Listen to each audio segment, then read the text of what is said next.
How's it going, guys? My name is Alex. Good evening. And welcome to a brand new update on Monday.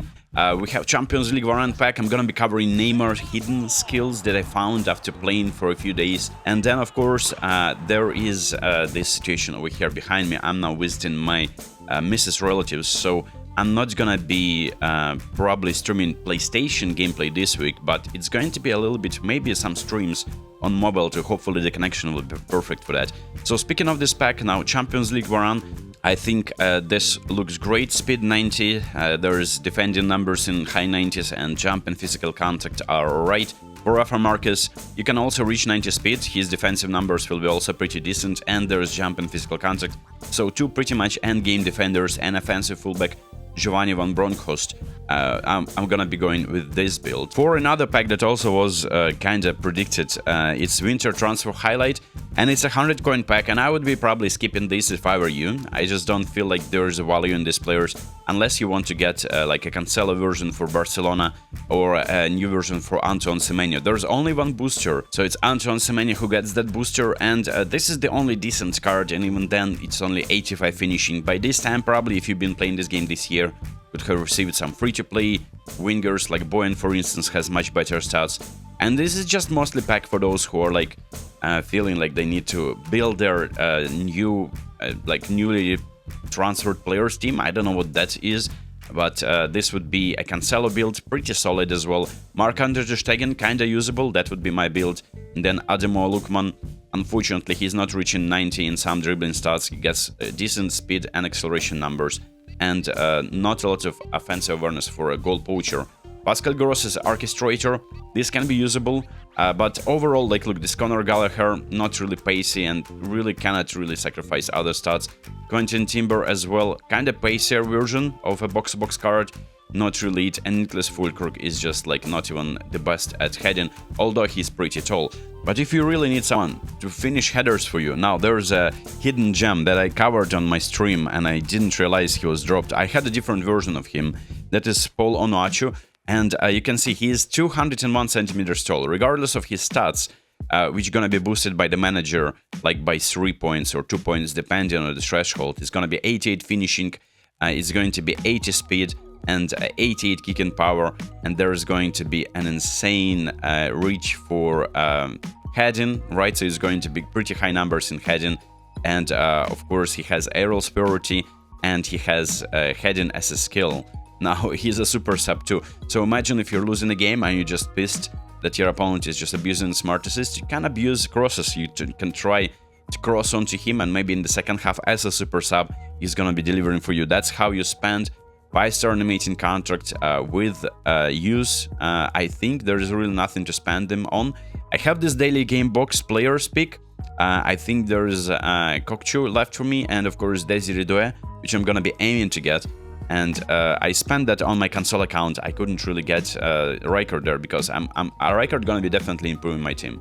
So this is the selection of players today. And now let's talk about Neymar. Now look, I've been using this Neymar on mobile and console, and I felt like his passing is pretty snappy. So for those who think that he needs a lot of additional skills, maybe that's the first week buff, maybe that's just like the player idea of Neymar, that just like he's an ambassador, so they cannot really ruin his card. It's 95 dribbling, 90 passing, and 90 finishing. Now, I obviously sacrificed pace for this, but I may just rebuild him a little bit to give him speed to 85.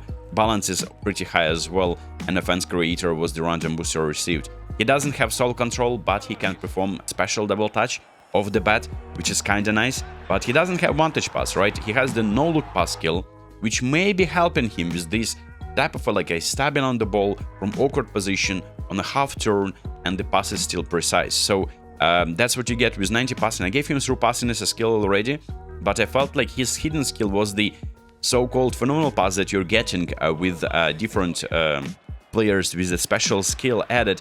It felt like he had that phenomenal pass, right? Kind of like animation embedded in him. I may be wrong though, but it was a secret skill number 2, in addition to the fact that you can give him soul control, he still can perform a special double touch. And that's what people give soul control to players, just to reach that flip-flop double touch and soul control triad of skills. I will be still probably giving him soul control, since it will maybe allow him to step on the ball more convincingly. even though he was stepping on the ball easily without that as well. Now, the one-touch pass skill, you've seen me perform first-time passes with him, and it was pretty snappy. I'm really worried that this can be first week buff and he won't be able to perform the next week. But the blitz scores were also pretty nuts this week. I feel like they can nerf them, or maybe, I don't know, but he can obviously blitz on both feet, because you can see his weak foot accuracy is very high, weak foot usage occasionally, and he still can scuff them, right, by taking the right-footed shot from a left-footer like angle, but he usually uses them.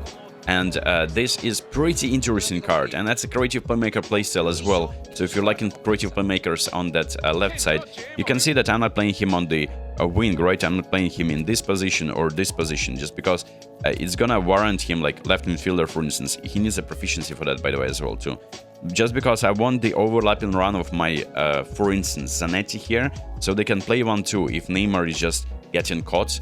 But his dribbling numbers are so high, so I think you shouldn't be worried about him not getting that top pace. Of course, it would be better if he had 95 in there instead of 85, but the fact that he has such high ball control, dribbling, and tight possession in combination with speed, it creates his overall like pace number is higher than what you see on the actual pace stat, like speed stat 84. So that would be like some hidden things about this Neymar card. And of course there were some fantastic choices like Lee Kangin and Kildisoy, but I just decided to go for Neymar. That would be the first free-to-play blitz scorer for my team, free-to-play team that is. And I may pick up Desiree Doué as well and play him on the right side. And yeah, or like maybe play Neymar on the right side and Desiree Doué on the left side. I don't remember what is the weak foot usage of Doué there. But anyway, this has been the video update for Monday. Let me know if you are planning to pick up that Varane and spend some coins on him. Yes, you can see I have no coins left, and you're wondering, Alex, you used to be saving coins before. Well, I spent all of my coins, saved coins, on that Manchester United Showtime pack. I'm not even sure if that's still available. And I got shafted there. So 700 coins well spent. And then there's everyone was wondering, where is Bruno? And they decided to release Bruno in a separate pack, Attack Trigger, which is such a fraudulent skill in my opinion. But it is what it is. That's the update video. Let me know what you think about that, and I'll see you next one. Peace.